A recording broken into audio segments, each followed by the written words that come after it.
Hello everyone. माझं नाव अपेक्षा लक्ष्मण पवार. मी इथे आज तुमच्याशी खूप साऱ्या गोष्टी करणार आहे. सुनील सरांनी मला त्यांच्या YouTube चॅनलवरती कॉर्पोरेट क्षेत्रामध्ये विद्यार्थ्यांनी किंवा नुकतेच ग्रॅज्युएट जे झालेले आहेत, त्या मुलांनी एंट्री कशी करायची? कॉर्पोरेट क्षेत्रामध्ये एंट्री करण्यासाठी कोणत्या-कोणत्या गोष्टींची आवश्यकता असते? अ, ह्याबद्दल माहिती देण्यासाठी इथे इन्व्हाईट केलेलं आहे आणि त्यांच्या विनंतीला मान देऊन मी आज तुमच्याशी काही बोलणार आहे.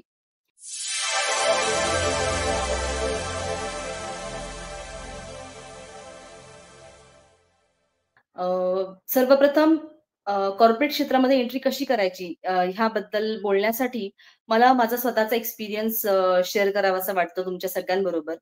अ, माझं सगळं शिक्षण जे आहे ते ग्रामीण भागामध्ये झालेलं आहे. ग्रामीण भागामध्ये माझं शालेय शिक्षण झालेलं आहे संगमनेरसारख्या शहरामध्ये. अ, ते तालुक्याचं ठिकाण होतं. पण माझं जे शालेय शिक्षण माझं 8वी पर्यंतचं शिक्षण संगमनेरमध्ये झालेलं आहे आणि माझं ग्रॅज्युएशन जे आहे ते नाशिकमध्ये झालेलं आहे. तर प्रत्येक आई-वडिलांची अशी इच्छा असते आणि खास करून जसं आपल्या डॉक्टर बाबासाहेब आंबेडकरांनी आपल्याला सांगितलेलं आहे, की शासन करती जमात व्हा.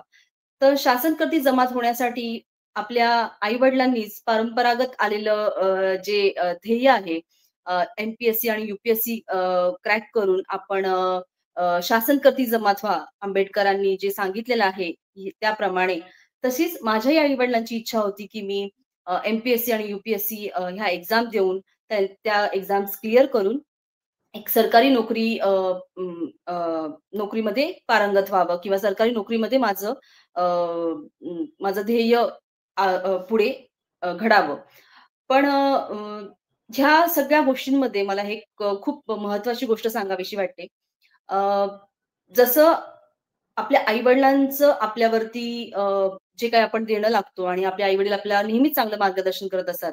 पण ॲज अन इंडिव्हिज्युअल म्हणून तुमचा स्वतःचा तुम्ही घेतलेल्या शिक्षणाचा किंवा तुमचा स्वतःकडे काय स्किल्स आहेत आणि त्या स्किलच्या जोरावरती तुम्ही कॉर्पोरेट क्षेत्रामध्ये किंवा कोणत्याही क्षेत्रामध्ये तुम्ही जर एंट्री केली, तर तुमचा विजय आणि तुमचं यश निश्चित आहे. असं माझ्याच बाबतीत झालं आहे. अ, माझी उमेदीची जी वर्ष होती, त्याच्यात माझं जसं शिक्षण कंप्लीट झालं, तसं माझ्या आई-वडिलांनी ही मला सांगितल्याप्रमाणे मीही एम-पी-एस-सी आणि यू-पी-एस-सीचा अभ्यास करण्यासाठी सुरुवात केली. पण कुठेतरी असं मला वाटत होतं, की माझे जे स्किल्स आहेत ते कॉर्पोरेट क्षेत्रामध्ये किंवा अ, जिथे माझे स्किल्स उपयोगात येतील अशा ठिकाणी माझी गरज जास्त आहे आणि माझा कल जास्त आहे.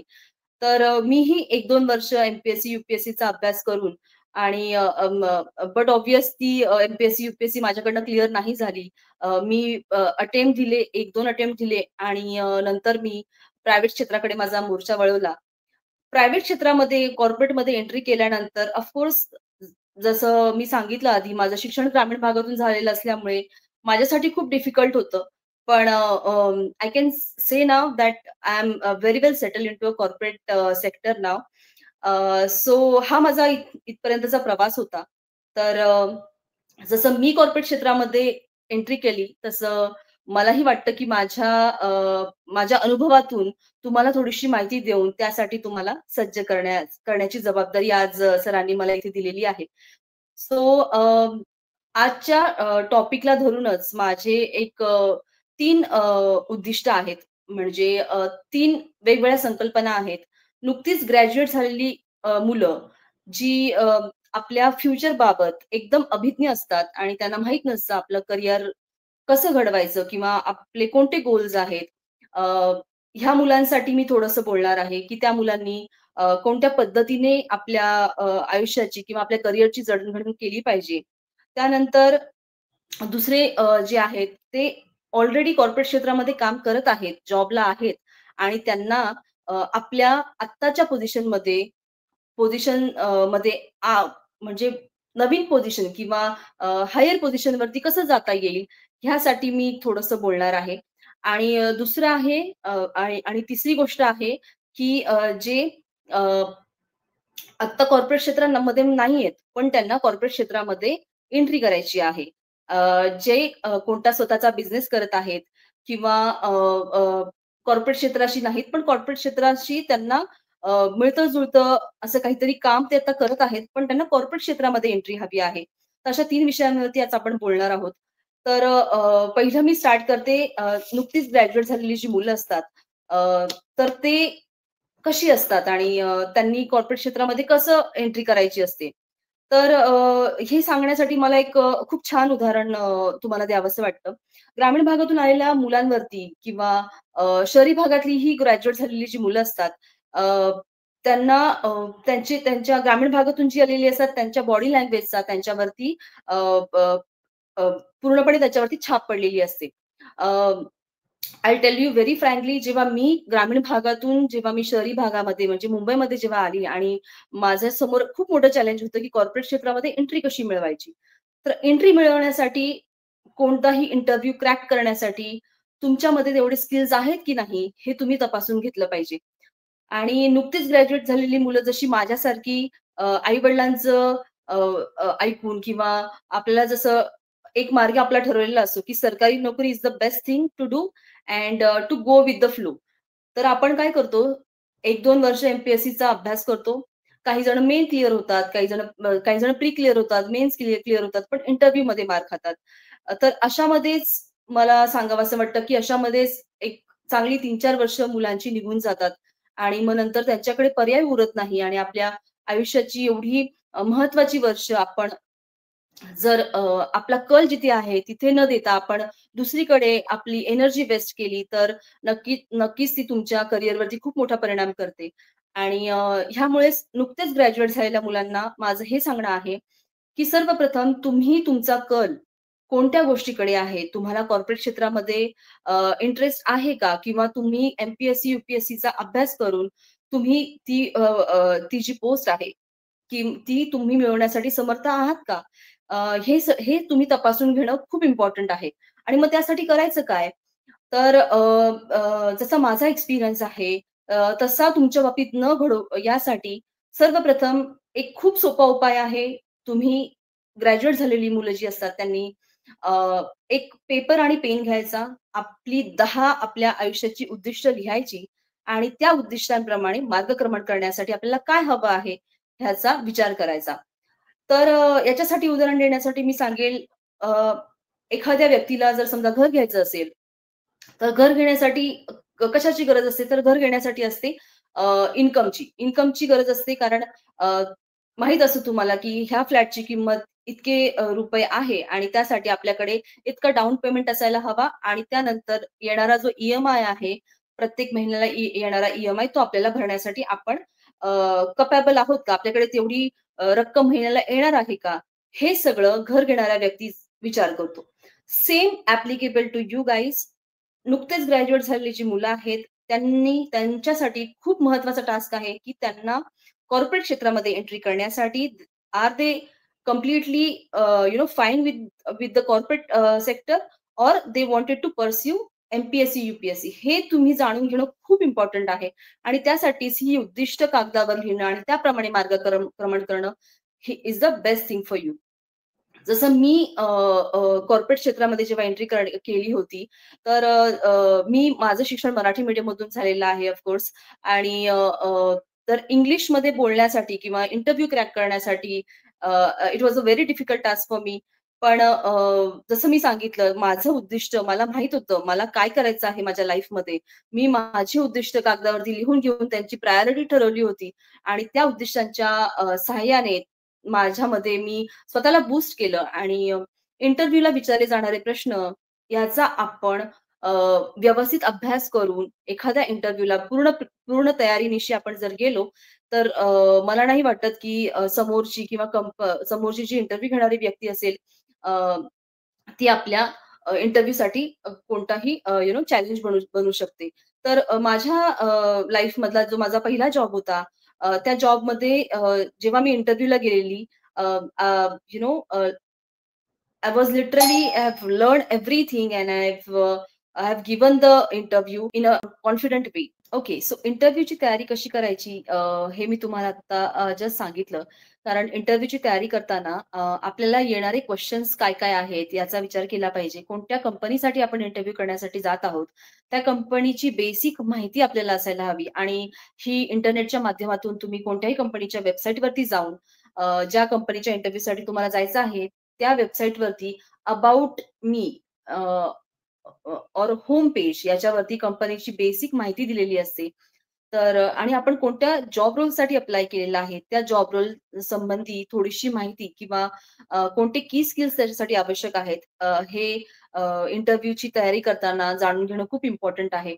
आणि म्हणून जे ग्रॅज्युएट झालेली मुलं आहेत, त्यांनी पहिले आपला कल ओळखून, आपली उद्दिष्टे आणि ध्येय ठरवून इंटरव्ह्यूची तयारी केल्यानंतर आपण निश्चितच कोणताही इंटरव्ह्यू क्रॅक करू शकतो.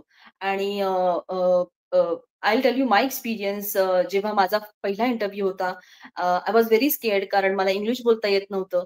पण मी लिटरली सांगते, मी पूर्ण माझे इंटरव्ह्यूचे जे क्वेशन्स होते, ते अक्षरशः पाठ करून गेले होते.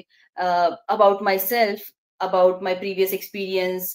सो मी फ्रेशर असल्यामुळे मला त्यांनी जास्त काही क्वेशन्स केले नाहीत. पण तरीही फॅमिली बॅकग्राऊंड माझं काय आहे आणि हे सगळे क्वेशन्स आताच्या एआयच्या जमान्यामध्ये तुम्हाला सगळे प्रश्न जे आहेत, ते तुम्हाला ChatGPT वरनं त्याची उत्तरं तुम्हाला मिळू शकतात. पण again the same thing, AI can't replace the human touch.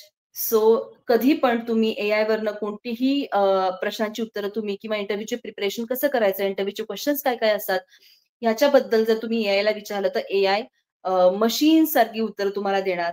तर त्या मशीन सारख्या उत्तरांमध्ये तुम्हाला तुमचा ह्युमन टच देणं खूप इम्पोर्टंट आहे. आणि आपले स्वतःचे एक्सपिरियन्स आपल्या भाषेमध्ये, आपल्या कॉन्फिडन्सने जेव्हा आपण इंटरव्ह्यू करता मांडतो, तेव्हा निश्चितच तुमचं सिलेक्शन पक्कं झालेलं असतं. तर जसं मी सांगितलं, मी इंटरव्ह्यूची तयारी अगदी पेपरवरती एक-एक क्वेशन लिहून, त्याचे आन्सर्स लिहून अ, अ, मी इंटरव्ह्यूचा माझा फर्स्ट इंटरव्ह्यू मी क्रॅक केला होता. त्यामुळे कोणताही न्यूनगंड न बाळगता, की मला इंग्लिश येत नाही, माझी बॉडी लँग्वेज व्यवस्थित नाही आहे किंवा मी ग्रामीण भागातून आलेली आहे. मी कॉर्पोरेट क्षेत्राच्या कॉर्पोरेट क्षेत्रामध्ये एवढं टफ कॉम्पिटिशन असताना मी इथे कसं काय सर्व्हायव्ह करू शकते? तर ह्याचा सगळ्याचा विचार न करता फक्त आणि फक्त तुमच्या कॉन्फिडन्सवरती आणि तुमच्या तुम्ही ठरवलेल्या उद्देशांवरती जर तुम्ही काम केलं, तर नक्कीच तुम्ही ह्या कॉर्पोरेट क्षेत्रामध्ये एंट्री करण्यासाठी स्वतःला तयार करू शकता. सो जसं मी पहिल्यांदा सांगितलं, की मी 3 विषयांवरती बोलणार आहे. फर्स्ट जे आहे ते आपण आत्ताच ग्रॅज्युएट झालेली मुलं ज्यांना काही माहीत नसतं, की आपण कुठे नेमका आपला कल वळवला पाहिजे. त्यासाठी आपण आत्ता बोललो. आता माझा दुसरा जो अ, विषय आहे त्याच्यामध्ये मला बोलायचं आहे, की जे आत्ता सध्या जॉबवरती आहेत, कॉर्पोरेट क्षेत्रामध्ये जॉब करत आहेत. पण त्यांना माहीत नाहीये, की आपण पुढच्या पोझिशनवरती, हायर पोझिशनवरती आपण कसं गेलं पाहिजे. तर यासाठी खूप छान उदाहरण मी तुम्हाला देणार आहे. एक डेटा एंट्री करणारा डेटा एंट्री ऑपरेटर आहे आणि त्याला माहीत आहे, की डेटा एंट्री करण्यासाठी अ, त्याला डॉक्युमेंट्स जे आहेत त्याची डेटा एंट्री करावी लागते किंवा इन्व्हॉइसेस असतात कोणत्या-कोणत्या बँकमध्ये तर किंवा कोणत्या कंपन्यांमध्ये त्यांची ते इन्व्हॉइसची डेटाची एंट्री करायची आहे आपल्या लॅपटॉपमध्ये, आपल्या कॉम्प्युटरमध्ये. सो हा डेटा एंट्री करणारा जो ऑपरेटर असो, तो पुढची 5 वर्ष जर फक्त डेटा एंट्रीचं काम करत राहिला, तर त्याची ग्रोथ जी आहे ती कधीही होणार नाही. तर जी व्यक्ती ऑन जॉब आहेत, तर त्या व्यक्तींसाठी किंवा त्या मुलांसाठी माझं एकच म्हणणं आहे, की तुम्हाला तुमची स्किल्स अपग्रेड करणं हे खूप महत्वाचं आहे. आणि ह्यासाठी मी तुम्हाला माझं स्वतःचं उदाहरण देईल. कारण मी जेव्हा ॲज अ एच-आर म्हणून एका कंपनीमध्ये जॉइन झाली होती, त्यावेळेस माझं स्वतःचं एम-बी-ए मी केलेलं नव्हतं एच-आरमध्ये. माझंही तुमच्यासारखंच ग्रॅज्युएशन झालेलं होतं आणि त्यानंतर मी जॉब करण्यासाठी सुरुवात केली ॲज अ एच-आर म्हणून. पण मला तिथे गेल्यानंतर हे लक्षात आलं, की डिग्री घेणं खूप महत्वाचं आहे. आपले स्किल्स अपग्रेड करणं खूप महत्वाचं आहे आणि त्या उद्देशाने मी माझी ध्येय ठरवली आणि माझं जॉब करता-करता मी माझं एम-बी-ए जे आहे एच-आरमध्ये ते मी कंप्लीट केलं. म्हणजे मी काय केलं, तर माझे स्किल्स मी अपग्रेड केले. तर हे स्किल्स अपग्रेड करणं हे खूप, खूप इम्पोर्टंट आहे. कारण मला माहीत होतं, की मला फक्त एच-आर एक्झिक्युटिव्ह म्हणून काम नाही करायचंय. मला या क्षेत्रामध्ये हायर पोझिशनवरती जायचं आहे. त्यामुळे मला जे आता ऑन जॉब जे लोकं आहेत, जे मुलं आहेत, ज्या मुली आहेत, त्यांना एकच सांगणं आहे, की जर तुम्हाला तुमच्या क्षेत्रामध्ये हायर पोझिशनवरती जायचं असेल, तर तुम्हाला तुमचे स्किल्स अपग्रेड करणं इज मस्ट. तुम्हाला तुमचे स्किल्स अपग्रेड करावेच लागतील. कारण कॉर्पोरेट क्षेत्रामध्ये अमाप पैसा आहे. पण तो पैसा मिळवण्यासाठी तुमच्याकडे फक्त एकच गोष्ट हवी असते, ती म्हणजे तुमचे स्किल्स. आणि मला नाही वाटत, की तुमचे स्किल्स अपग्रेड करण्यासाठी किंवा ह्याच्यासाठी काहीतरी अडथळा येऊ शकतो. जर तुमची ध्येय एकदम परफेक्ट असेल, तुम्हाला माहीत असेल, की मला येणाऱ्या 3 वर्षात, की येणाऱ्या 2 वर्षात मला ह्या-ह्या पोझिशनवरती पोहोचायचं आहे. तर त्या पोझिशनवरती पोहोचण्यासाठी तुमचे स्किल्स तुम्ही अपग्रेड करणं महत्वाचं आहे. तर स्किल स्किल अपग्रेड करणं म्हणजे काय करणं? तुमचा ॲटिट्यूड जो आहे तो तुम्हाला चेंज करावा लागेल. कारण एक शांत नोकरी चाललेला असणारा जो व्यक्ती असतो, तो नेहमी हाच विचार करतो, की अ, मला तेच-तेच काम करायचं आहे, मला डेटा एंट्रीचं काम करायचं आहे, मला महिन्याला सॅलरी मिळते आहे आणि मी खुश आहे. म्हणजे ही आपली एक मेंटॅलिटी बनून जाते, की मला माझ्या अकाउंटवरती सॅलरी येते प्रत्येक महिन्याला. मला आता काही नको. मला प्रत्येक महिन्याला एक पर्टिक्युलर अमाउंट येत आहे. So I am happy with it. But जर तुम्हाला तुमच्या क्षेत्रामध्ये अ, मोठ्या पदावरती पोहोचायचं असेल, तर तुमचा जो हा ॲटिट्यूड आहे, तो तुम्हाला नक्की चेंज करावा लागेल. कारण जर तुमची मेंटॅलिटी, तुमचा ॲटिट्यूड जर तुम्ही चेंज केला नाही, तर तुम्ही डेटा एंट्रीचं काम 2 वर्ष नाही, 5 वर्ष नाही, 10 वर्ष तुम्ही ते काम करू शकता. सो मला असं वाटतं, जे ऑन जॉब आत्ता सध्या आहेत, त्या व्यक्तींसाठी हे खूप इम्पोर्टंट आहे. सो तिसरा माझा जो टॉपिक होता, तो याच्यासाठी होता. एक तर आपण बोललो आहोत नुकतेच ग्रॅज्युएट झालेल्या मुलांबद्दल, एक आपण बोललेलो आहोत जे ऑन जॉब आहेत त्यांच्याबद्दल आणि तिसरं आपण बोलणार आहोत जे कॉर्पोरेट क्षेत्रामध्ये सध्या काम करत नाही आहेत, पण त्यांना कॉर्पोरेट क्षेत्रामध्ये यायचं आहे आणि जे कोणत्यातरी दुसऱ्या सेक्टरमध्ये किंवा अ, अ, अ, कॉर्पोरेटशी संबंधित असलेल्या किंवा not actual corporate as such but छोट्या-मोठ्या कंपनीमध्ये काम करत आहेत आणि त्यांना कॉर्पोरेट क्षेत्रामध्ये एंट्री करायची आहे. So let me tell you one thing. जर तुम्ही दुसऱ्या क्षेत्रामध्ये काम करत आहात, so I will give you my example again. So मी 12वी नंतर डी-एड केलेलं आहे. So diploma in education. So I was a teacher. I was a teacher for primary students. So 1ली ते 8वी पर्यंत मी टीचिंगचं काम करायची आणि मी घरी ट्युशन सुद्धा घ्यायची. पण जसं मी आधी सांगितलं, की माझा कल दुसरीकडे होता आणि त्याप्रमाणे मी माझी जी उद्दिष्ट आहेत ती ठरवून त्याच्यावरती मार्गक्रमण केलेलं आहे. मी तुम्हाला एकच गोष्ट सांगेल, शिक्षण मी खूप घेतलंय.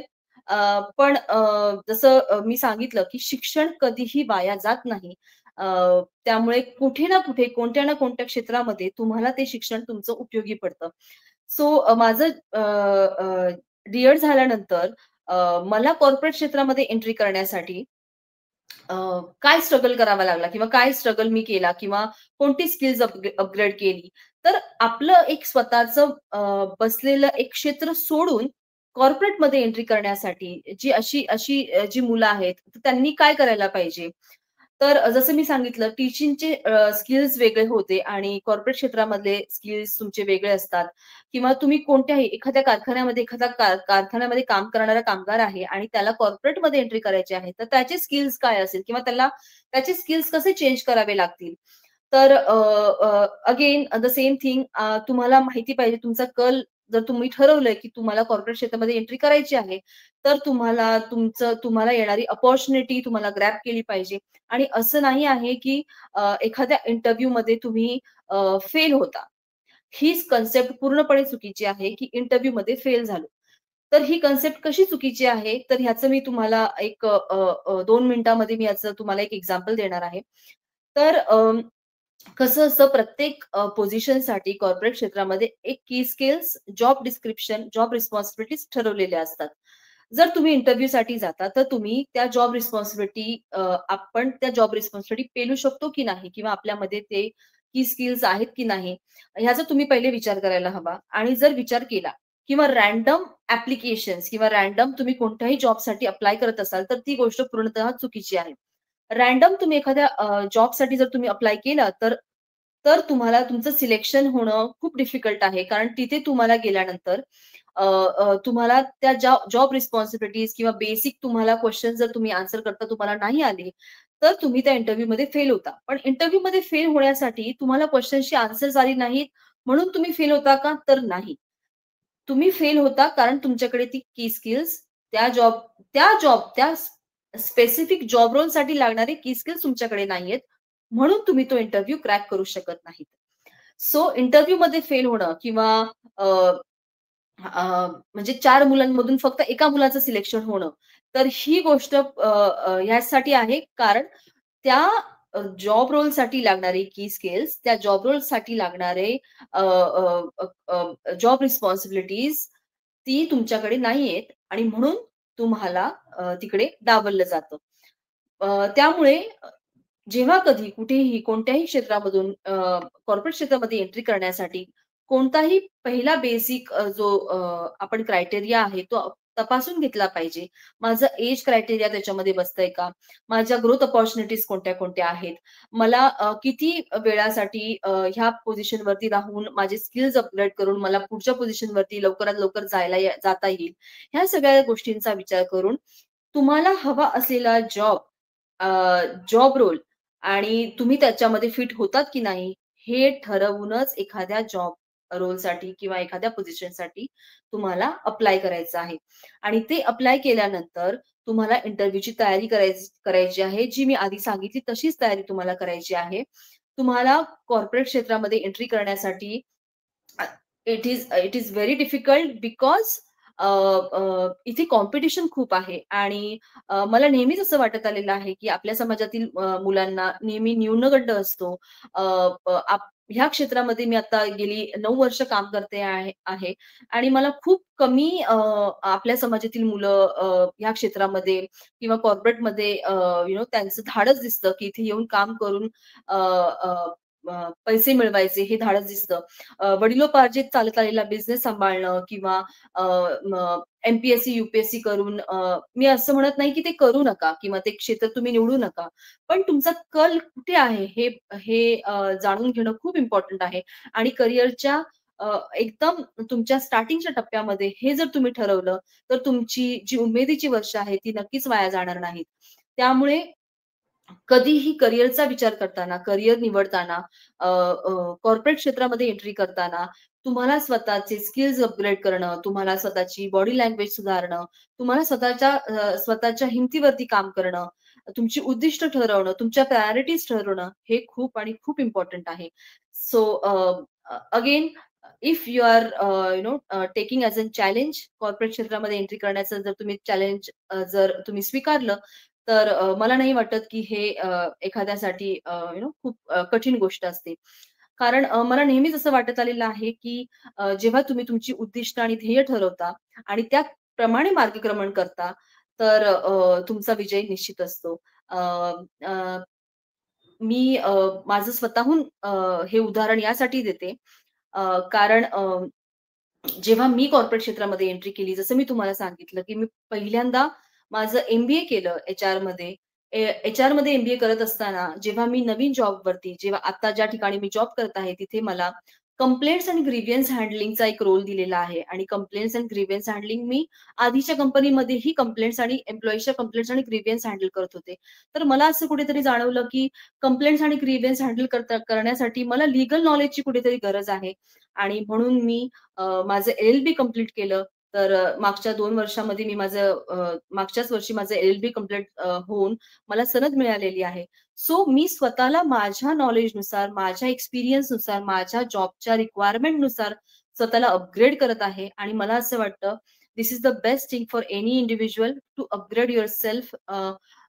जसं मी आधी म्हटलं, एआय मार्केटमध्ये येत राहील, ChatGPT येत राहील, पण ह्युमन टच जो आहे किंवा आपल्यामधला जो कॉन्फिडन्स आहे, आपण जो अ, अ, लोकांना कॉन्फिडन्स देऊ इच्छितो किंवा कंपन्यांसाठी आपण एक असेट तयार होणं किंवा नो वन कॅन रिप्लेस अस अशी आपली पोझिशन तयार करणं कंपनीसाठी हे खूप इम्पोर्टंट आहे आणि त्यासाठीच मी माझ्या पद्धतीने मार्गक्रमण करत आहे. मी माझे स्वतःचे स्किल्स अपग्रेड करत आहे. शिक्षण घेत आहे. तसंच तुम्ही सुद्धा स्वतःचे स्किल्स अपग्रेड करायला पाहिजेत आणि शिक्षण घेतलं पाहिजे. So that you can reach to a higher position आणि यश नक्कीच तुमच्या हातात असेल. आणि मला इथे सांगायला नक्की आवडेल, की माझा नंतरचा प्लॅन आहे, की मला पी करायची आहे. सो दॅट अगेन काहीतरी मोटिव्हेशन आणि अगेन काहीतरी मी माझ्या आयुष्यामध्ये माझ्या करिअरच्या दृष्टीने अजून एक पाऊल उचलेल. So all the best to you all आणि तुम्हाला कधीही गाईडन्सची गरज लागली, I am always there for you. So thank you so much.